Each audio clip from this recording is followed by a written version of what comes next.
tell us about, has the Middle East changed? Because today there's another important development. The Iranians and the Saudis are now talking, and it was not long ago after the Jubail attack that Saudis looked to be really livid, and Pakistanis had to kind of intervene, calm the nerves down.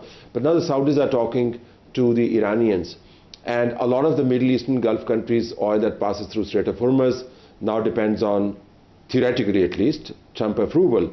And he's saying, I'm going to be selling my oil. About 121 vessels are going to the US, loading up what he calls sweet oil and gas. What is it about? Is it about selling your own oil, choking the Gulf? Is it really about Iran? Well, I want to go back a little bit. You guys were having this exchange earlier where I was reminded of something I read a while ago, that in negotiations, you don't get what you want, you get what you negotiate. So we had these talks here, we saw these talks here in Islamabad, and of course there was a flurry of reports about how the talks had failed. I just don't know how people expected a decades-old conflict to be solved in one sitting. Mm-hmm. I think it was pretty clear to most reasonable observers that this was going to be a process rather than just a one-day, look, we got them together and boom, everything was ironed out. So I think what's happening right now is they had the first session and there's going to have to be a follow-up.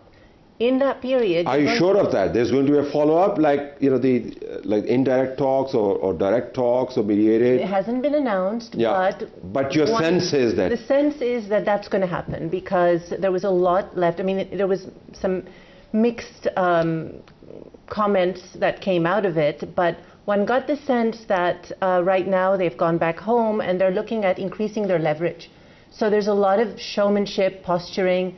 They want to go to the next round with more leverage. So anything that happens now, I think, that's my read anyway, is to try and tilt the balance in their favor. And in between, a lot can happen. We again talk about the blockade of Strait of Hormuz. The Chinese have spoken about the need to extend the ceasefire. They have spoken about the need for the Strait of Hormuz to be a continuously flowing goods and services international passage. So the Chinese are going to weigh in on this subject. And when Trump was asked today, he said that I'm on the best of terms with President Xi, and the summit is going to go on. But back to the Islamabad talks, because that's where it all started. I mean, we wouldn't be here if it wasn't for the Islamabad talks. Tanya, you spoke about the process. But then J.D. Vance just left, right? If it was a process, if that's what the American approach was, you would leave the room with the sense that, I'm leaving the first round. He said, final offer, take it or leave it. Is that like sort of, downtown Manhattan real estate dealer telling you take it or leave it, if not then probably I'll renegotiate? What is it? Is there a hope now after J.D. Vance said final offer on the table? Well, I'm not a real estate developer. I don't know. No, mercifully, that's why you're here and you talk about serious business. And maybe real estate developers shouldn't be in these kinds of negotiations when they're not experienced diplomats.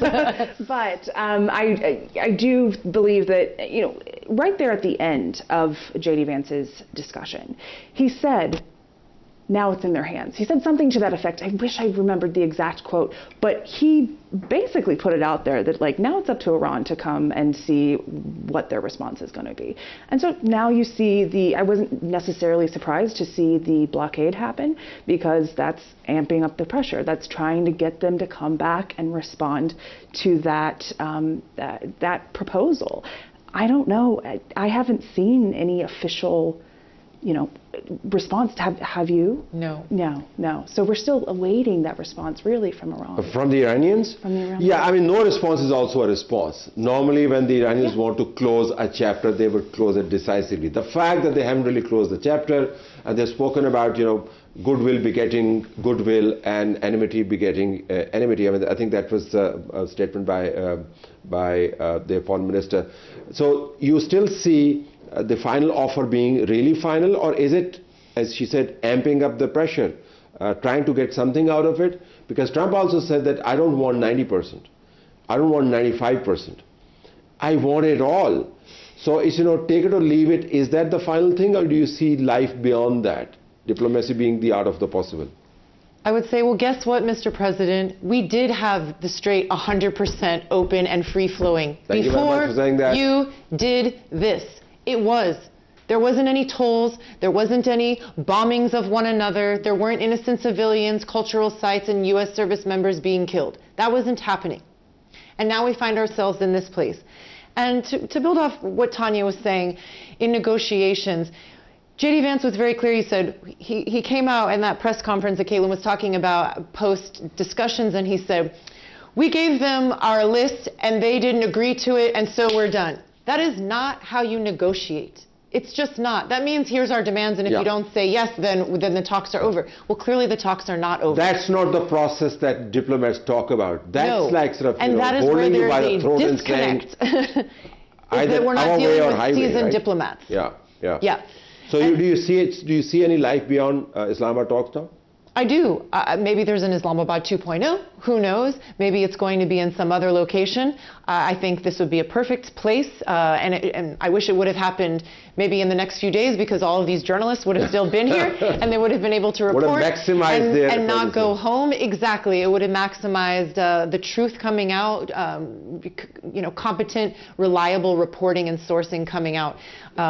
But back to the Strait, I think they came to the proposal with two main issues, which was nuclear was number one or two, and the Strait was, equally balanced.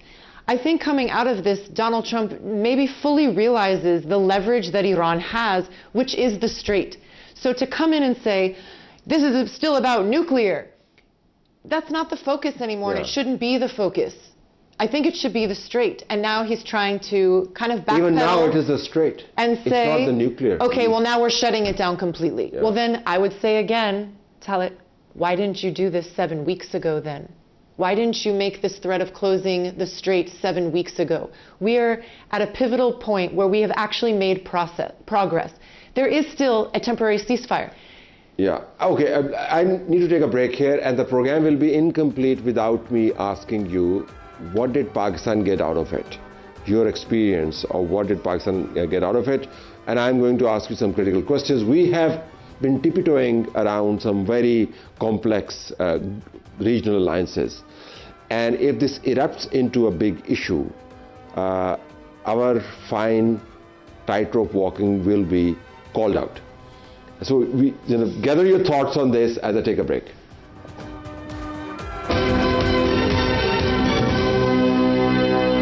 Programme में खुश आमदीद नाज़रीन।